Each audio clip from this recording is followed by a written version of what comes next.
fiabilité en tant que solution radicale au conseil et à la psychothérapie traditionnelle. Cette méthode est mieux connue sous le nom de thérapie du pardon total, RFT. Ironiquement, un des principes du pardon total est que, malgré l'évidence du contraire, rien de négatif ne se produit et il n'y a rien à changer. Comment peut-il donc s'agir d'une thérapie? Après tout, le principe qui se situe au cœur du pardon total est que, sans exception, tout ce qui nous arrive est guidé par le divin, intentionnel et se produit pour notre bien le plus élevé. Mais la notion même de thérapie implique que quelque chose ne va pas et doit être changé. Lorsque nous allons voir un thérapeute, nous nous attendons qu'il se pose ces trois questions de base. Qu'est-ce qui ne va pas chez cette personne dans cette situation? Deuxième question. Qu'est-ce qui l'a rendu ainsi? Et troisième question. Comment son problème peut-il être résolu? Puisque aucune de ces questions ne s'applique au pardon total, comment celui-ci peut-il constituer une thérapie? La réponse se situe dans la façon dont cela a fonctionné pour Gilles. Vous vous rappelez peut-être qu'au début de l'histoire de Gilles, j'ai agi à partir d'un accord implicite avec elle. Elle avait réellement un problème. Jeff en était la cause majeure et la seule façon de réagir était d'essayer de trouver une solution. Pendant un certain temps, je suivis cette voie traditionnelle avec elle jusqu'à ce que je pense que le moment était venu de lui proposer une approche différente, le pardon total. À ce moment-là, il m'a fallu lui indiquer très clairement que j'orientais la conversation dans une direction totalement différente et que j'utiliserais un ensemble d'hypothèses alternatives. Plus particulièrement, j'utilisais un nouvel ensemble de questions. Première, qu'est-ce qui est parfait dans cette situation? Deuxième, comment cette perfection se révèle-t-elle? Troisième question, comment faire changer de point de vue à Gilles pour qu'elle puisse accepter qu'il y a peut-être une perfection dans sa situation? Je peux vous assurer que la perception initiale de Gilles quant à sa situation avec Jeff et toute situation précédente concernant son ancien mari ne laissait pas de place à l'idée que quelque chose puisse être parfait.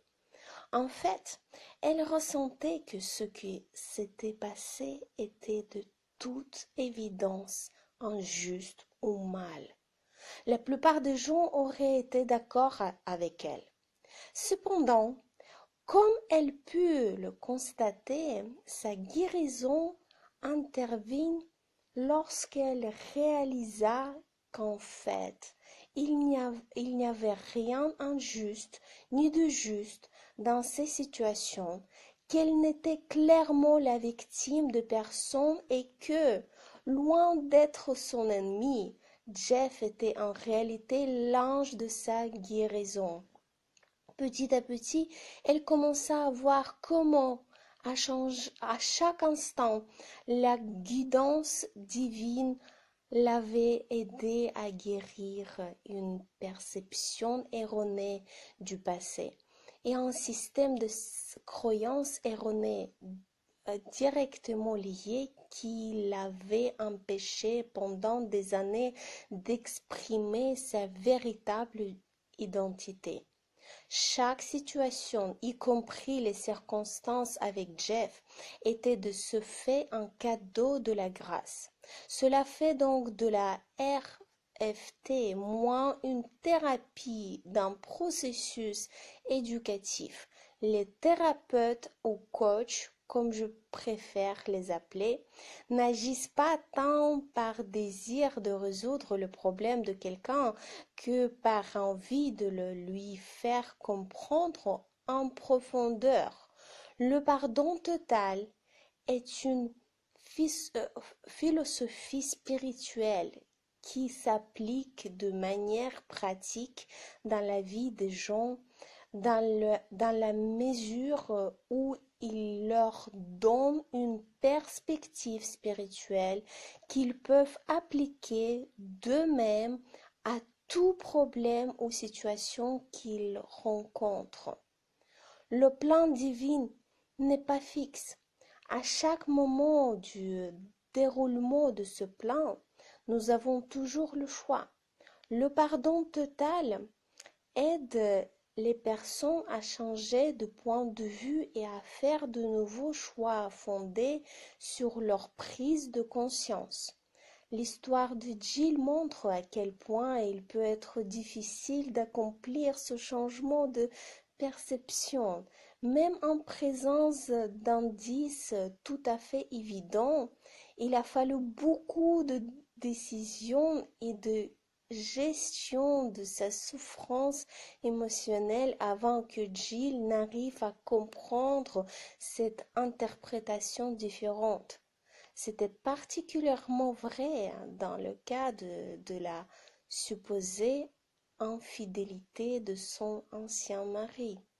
Imaginez la difficulté de faire accepter l'idée du pardon total à une victime de Holocauste ou à quelqu'un qui vient de se faire violer ou violemment maltraiter.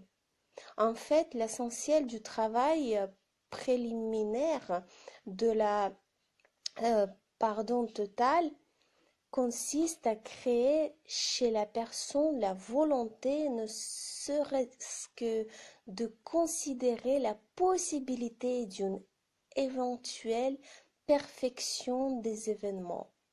Même à ce moment-là, selon les circonstances, le développement d'une telle réceptivité peut demander du temps et presque toujours un travail de libération émotionnelle au préalable. Néanmoins, cela reste possible. Je peux affirmer cela parce que j'ai vu des personnes ayant vécu des histoires horribles passer par des très grands changements en très peu de temps. Toutefois, il reste possible que certaines personnes n'arrivent jamais à devenir réceptifs. Peut-être ne pourront-elles simplement jamais dépasser leur sentiment d'être victimes. À l'inverse, les personnes qui se trouvent en situation de voir, ne serait-ce qu'un instant, la perfection de leur situation ont alors la possibilité d'abandonner leur sentiment de victime et d'être libres. Gilles faisait partie de ces personnes. Elle et Jeff sont restés ensemble et sont à ce jour heureux en mariage. C'est là que se trouve la force de ce travail, car comme nous le verrons dans les chapitres suivants, le fait de ne plus se sentir victime nous donne la clé de notre santé, de notre pouvoir d'action personnelle et de notre évolution spirituelle. Nous sommes dépendants de l'archétype de la victime depuis une éternité et alors que nous arrivons dans l'ère du Verseau, correspondant aux 2000 prochaines années d'évolution spirituelle, il nous faut répondre à l'appel qui nous est lancé de nous libérer de notre passé et de l'archétype de la victime et de devenir plus conscient de la vie telle qu'elle se produit dans l'instant présent. Cependant, certaines conditions préalables sont nécessaires. En premier lieu, la réceptivité dont dépend ultimement le pardon total exige que nous soyons ouverts à une conception spirituelle des choses. Elle ne met en avant aucune religion en particulier, ni n'en exclut, mais elle nécessite au moins que nous croyions à une puissance ou à une intelligence supérieure et que nous soyons ouverts à l'idée qu'il existe une réalité spirituelle au-delà de notre monde physique. Un point de vue strictement athéiste ne permettrait ni le pardon total, ni la RFT.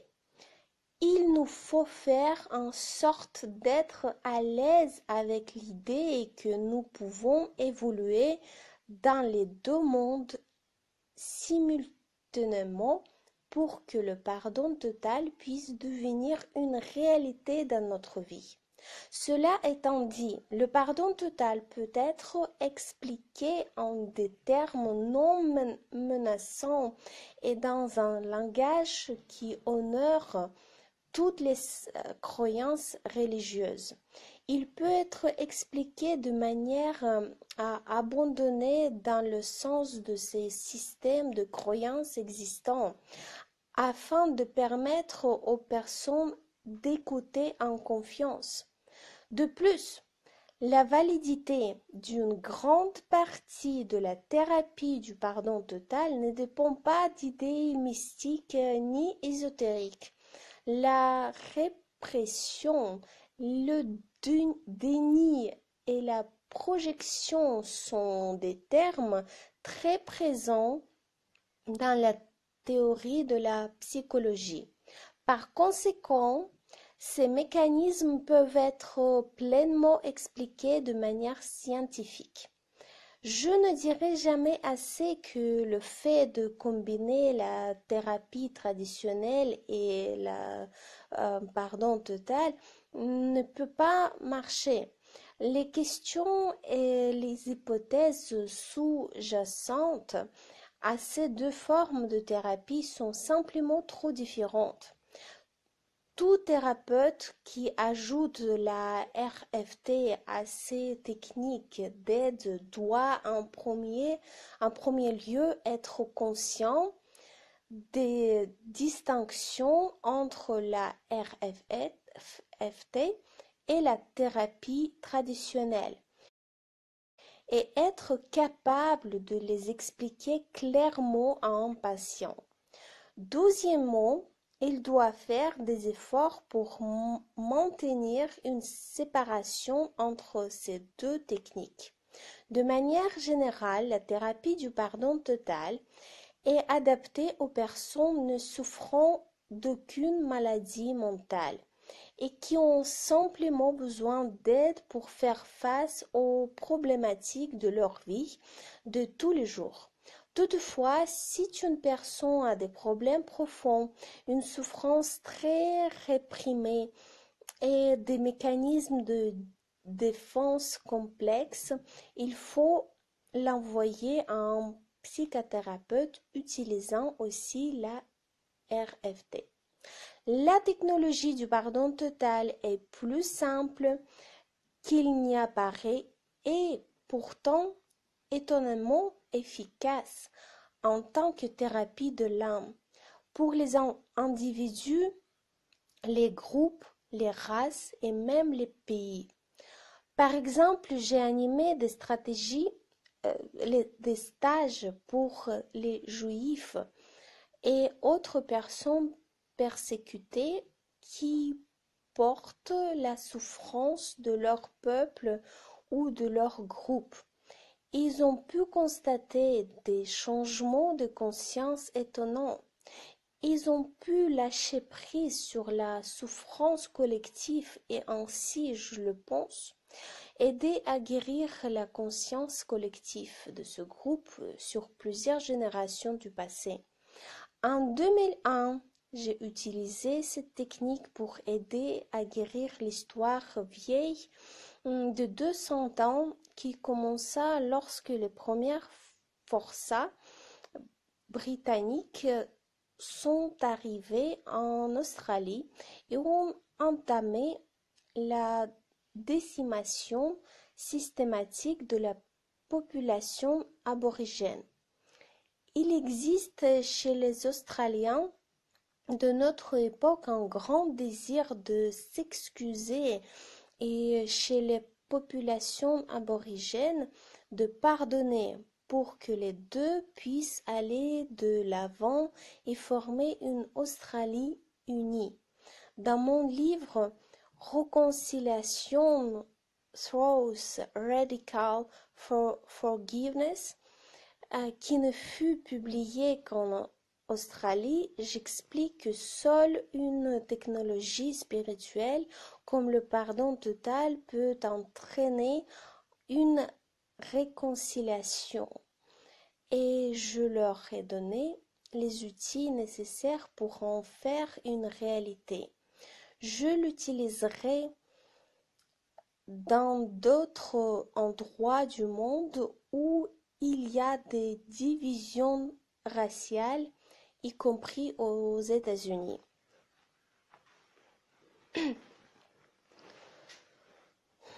La formation et la certification au coaching et à la thérapie du pardon total sont accessibles par l'intermédiaire de l'Institut Institute for Radical Forgiveness Therapy and Coaching, basé à Atlanta, en Géorgie.